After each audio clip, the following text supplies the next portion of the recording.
नमस्कार, मैं लोकेश। इस ऑनलाइन प्लेटफॉर्म पर आप सभी का स्वागत है। क्वेश्चन नंबर 5 है। कोई व्यापारी है, उसकी आय में पहले वर्ष 25% की वृद्धि हो गई, उसके अगले वर्ष 4% की कमी हो गई। इन लगातार यही क्रम चला 5 वर्षों तक। 5 वर्ष बाद उसकी कुल आय जो है वो होगी 72,000 रुपये। उसकी प्रारंभिक इनिशियल आय कुछ भी थी, लेकिन उसकी 5 वर्षों बाद जो इनकम है वो 72,000 रुपये। तो उसकी प्रारंभिक आय बतानी है। क्वेश्चन है ये 5। तो इसे करेंगे अपन। ये जो 4% की कमी हुई है वो उसके 25% बढ़ने के बाद जो इसकी इनकम है उस पे से कमी हुई है। उसकी इनिशियल इनकम पे कमी नहीं हुई, उसके जो बढ़ने के बाद 25% इंक्रीज होने के बाद 4% कम हुआ है। हाँ, तो माना उसकी आय कितनी? 100 मान लिया। माना आय 100। इस तरीके के हम 4 क्वेश्चन पहले कर चुके हैं।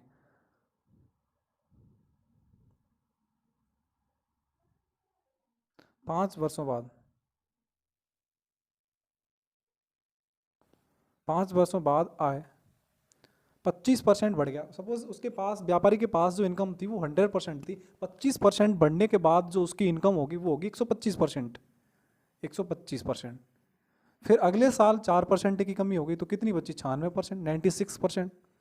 फिर उसके अगले वर्ष 25% की फिर वृद्धि होगी, 125% हो गया। फिर उसके अगले वर्ष 4% की फिर कमी हो गई, अगले वर्ष फिर 25% की वृद्धि हो गई। पहले वर्ष 25 की वृद्धि हुई, 4% की कमी हुई, फिर 25% की वृद्धि हुई, 4% की कमी, फिर 25% की वृद्धि। इन लगातार 5 वर्ष तक इसी तरीके से क्रम चलता रहा। ठीक है ना। इसको सॉल्व करते हैं अपन। 25 से 5 बार, ये 4 बार, ये 5 बार 25 से, ये 4 बार। ठीक है ना। हाँ जी। अब अपन ये 4 और ये 4, 16, 16 से 96 कट गया 6 बार, 16 6 का 96। इससे ये कट गया कितनी बार? 24 बार। 24 बार। और इससे 25 और 25 से ये कट गया आपके 25 4 बार, और 4 से ये कट गया 6 बार। छनक 36 और 5 180। 5 वर्षों बाद जो उसकी आय है वो 180, लेकिन क्वेश्चन में दे रखी है, वो दे रखी है 72,000 रुपया। तो इस 180 को हमने 72,000 के बराबर किया।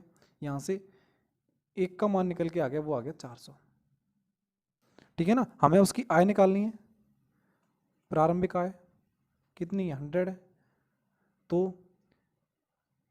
400 से गुणा कीजिए 100 का, तो उसकी आय निकल के आ गई 40,000 रुपया। उसकी प्रारंभिक आय जो है वो है कितनी? 40,000 रुपीज़, 4,000 रुपया। इसको हम एक सक्सेसिव मेथड से करें।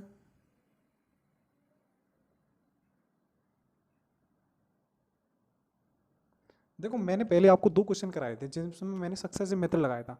वहाँ पे क्या हो रहा था? लगातार कमी हो रही थी। अगर क्वेश्चन में कभी भी आपको मिल जाए लगातार वृद्धि वाले, वृद्धि फिर वृद्धि के बाद में वृद्धि, तो वहाँ पे भी हम सक्सेसिव मेथड लगा सकते हैं। आज हम सीखेंगे क्वेश्चन में वृद्धि भी हो, कमी, वृद्धि कमी, इंक्रीज भी हो, डिक्रीज भी हो, इंक्रीज भी हो, डिक्रीज भी हो, तो वहाँ पे भी हम सक्सेसिव मेथड लगा सकते हैं। लेकिन वहाँ पे क्रम चलना चाहिए, उसकी इनिशियल इनकम पर फिर बदल नहीं होना चाहिए। कमी या वृद्धि के बाद जो आ रहा है उस पर या तो कमी हो या वृद्धि हो, कमी हो या वृद्धि हो, उस पर हम सक्सेसिव मेथड लगा सकते हैं। ठीक है ना। तो आज हम उसी तरीके क्वेश्चन करेंगे जिसमें वृद्धि भी हो रही है और कमी भी हो रही है, दोनों काम हो रहे हैं, इसलिए आज हम सक्सेसिव मेथड यहाँ पे भी लगाएंगे। ठीक है ना। तो 25% को हमने सॉल्व किया तो इसका मान आ गया 1/4, और 4% को सॉल्व किया, इसका मान आ गया 1/25। ठीक है ना। ये थी उसकी प्रारंभिक, और ये है उसकी 5 वर्षों बाद प्रारंभिक आय। ये 5 वर्षों बाद आए, ये अलग है, ये अलग है। अब यहाँ पे तो वृद्धि हो रही है इसलिए प्लस का चिन्ह लगाया, यहाँ पे कमी हो रही है इसलिए माइनस का चिन्ह लगाया। प्रारंभ में उसके पास 4 रुपये थे, एक बढ़ गया, कितना हो गया? 5। 25 रुपये थे, एक कम हो गया, कितने बचे? 24। फिर 4 से 5 हो गया, फिर 25 से फिर 24 हो गया, फिर 4 से 5 से, लगातार 5 वर्ष तक यही क्रम चला। ठीक है ना। अब इसको आप सॉल्व करें तो देखो, 25 से ये कट गया 25, इस 5 से ये कट गया 5 बार, इस 4 से ये कट गया 6 बार, इस 4 से ये कट गया 6 बार, इस 4 से ये आपके 36 कट गया 9 बार। तो यहाँ पे बचा 9, 5 यहाँ पे बचा 9। ठीक है ना। अब 5 वर्षों बाद उसकी आय दे रखी है कितनी? 72,000 रुपये। तो हमने एक का मान निकाला, 8,000 आ गया। हमें निकालना है प्रारंभिक आय, तो इस 5 से गुणा कर दिया हमने 8,000 का, तो ये आ गया हमारे पास 40,000 रुपया। उसकी प्रारंभिक इनकम कितनी होगी? 40,000 रुपया। अगला क्वेश्चन है क्वेश्चन नंबर 6। एक रक्त जांच में आरबीसी की संख्या पहले 2 घंटों में 10% प्रति घंटे की दर से बढ़ती है।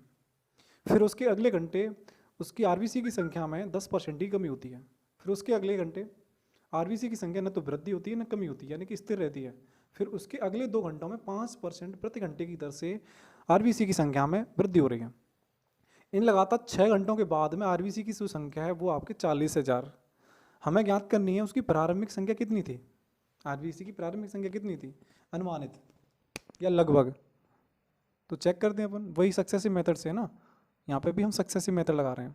तो देखो यहाँ पे हमने 10% को सॉल्व किया, 10% का मान 1/10, वृद्धि हो रही है इसलिए प्लस। देखो यहाँ पे थी प्रारंभिक संख्या, यहाँ पे 6 घंटों बाद, ठीक है ना। तो प्रारंभ में उसके पास 10 थी संख्या, तो बढ़ के कितनी हो गई 11। लेकिन यही काम लगातार 2 घंटे चलाए ना प्रति घंटे, और 2 घंटे तक बढ़ी है 10% की दर से, तो अगले घंटे भी 10 से 11 हो गया। फिर अगले 10% की अगले घंटे क्या हो गई, कमी हो गई, यानी कि 10 से 9 हो गया। फिर अगले घंटे 10% या तो न तो कोई वृद्धि हुई न कमी, इसलिए न तो हमने प्लस लगाया न माइनस लगाया, 10 थी 10 ही रह गई।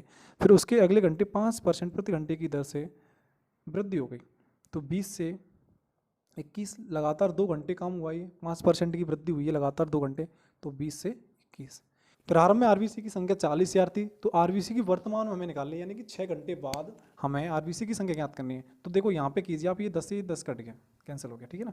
तो इसका गुणा कीजिए 4, 2 0, 1 2 3, ये आ गया आपके 4 लाख संख्या। प्रारंभ में उसके पास 4 लाख संख्या ये बता रहा है, लेकिन दे रखी कितनी 40,000 के बराबर। काटिए, 1 का मान आ जाएगा 1/10। यहाँ से 4 0 से 4 0 कट गया, 4 से 4 कट गया, ये 1 0 उधर पहुँच गया तो भाग में पहुँच गया, ठीक है ना।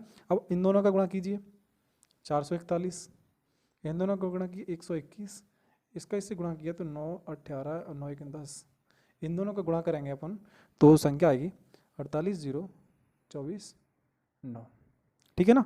लेकिन हमें 6 घंटे बाद आरबीसी की संख्या ज्ञात करनी है, वो आ रही इतनी। इसका गुणा कीजिए 1/10 से, तो नीचे एक 0 है, तो ऊपर इस 0 को हटाने के लिए हम क्या करेंगे, ऊपर लास्ट की डिजिट से पहले एक दशमलव लगा दीजिए। तो लास्ट की डिजिट से पहले हमने क्या लगा दिया, दशमलव लगा दी, इससे ये 0 नीचे से हट गया। तो वर्तमान में उसकी अनुमानित संख्या इतनी है, लेकिन ये कितने के लगभग कितने के बराबर है, वो अपनी है 48,025 के बराबर। अगला क्वेश्चन है क्वेश्चन नंबर 7। सुनील की आय 13,500 रुपये और उसका खर्चा जो है 9,000 रुपये। अगले माह उसकी आय में वृद्धि हो गई 14% की, उसके खर्चे में 7% की वृद्धि हो गई, तो उसके बचत में कितने परसेंट की वृद्धि है वो हमें ज्ञात करनी है, ठीक है ना। तो देखो सुनील की आय है, ये उसका खर्चा हो गया, ये उसकी बचत। तो उसकी आय थी 13,500 रुपया, उसने 9,000 रुपया खर्च कर लिया, तो उसके पास रुपये बचे 4,500 रुपये, 4,500 रुपीज़। अगले वर्ष उसकी आय में 14% की वृद्धि हो गई, 14% की, तो 13,500 का 14% कितना होता है 0,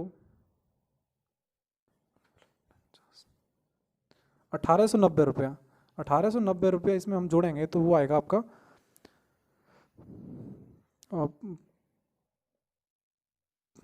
15,390 रुपये, ठीक है ना। उसके खर्चे में 7% की वृद्धि हुई, 7% की वृद्धि हुई, तो इसका ये होता है 7%, 630 रुपया, तो ये आगे 9630 रुपया खर्चा। आय उसकी बढ़ गई, कितनी होगी बढ़कर 15,390 रुपया, उसका खर्चा बढ़कर हो गया 9630, तो उसकी बचत कितनी बची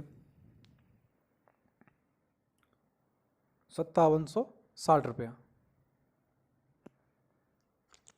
उसकी आय थी 13,500 रुपये, खर्चा 9,000 रुपया, तो उसकी बचत थी 4,500 रुपया। उसके बाद 14% की वृद्धि हो गई आय में, 14,000, हाँ जी 14% कितना होता है 13,500 का, वो होता है 1,890 रुपया। जब इसमें जोड़ दिया तो ये आगे उसकी आय 15,390 रुपया।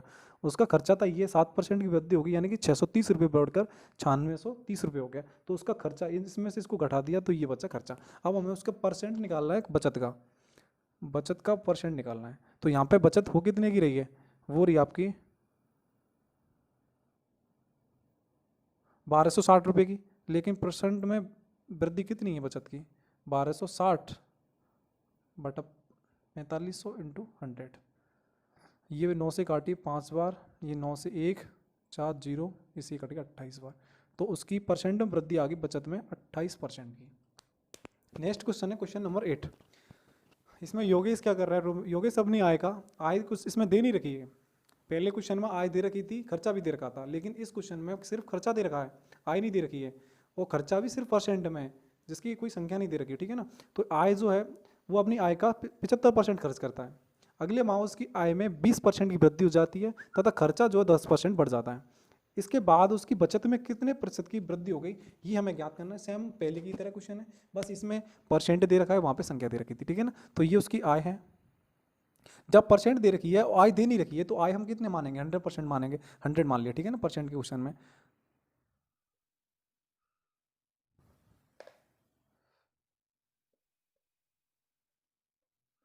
अब आय हमने मान ली कितनी? 100।